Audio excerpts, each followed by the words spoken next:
Nay nangutana nako, Father, pwede ba mahimong kaabag ang tao nga palahubog, sugarol og bisyoso? Kinahanglan una ang careful discernment, ang maampingon nga pagpamalandong. Kay ang pagka-minister baya, dili lang ni siya titulo o buluhaton.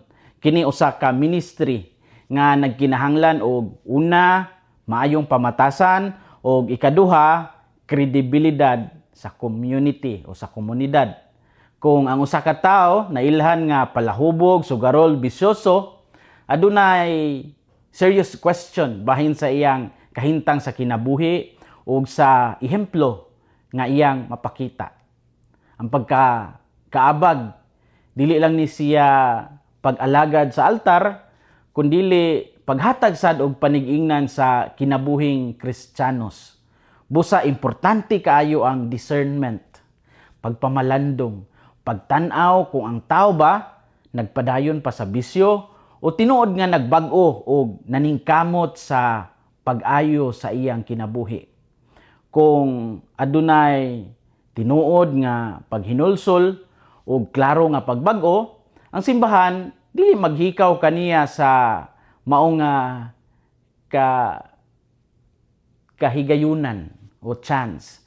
Apan kung ang bisyo nagpadayon og naghatag og iskandalo, dili pa siguro kini ang hustong panahon alang sa pagkakaabag.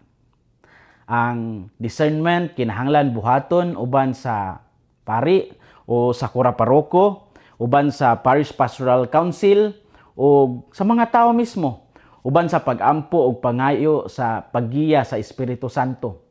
Dili ni siya paghukom sa iyang pagkatawo, kundili una, pagpanalipod sa integridad sa ministry o ikaduha, pagpanalipod sa Kristohanong pagsaksi diha sa community.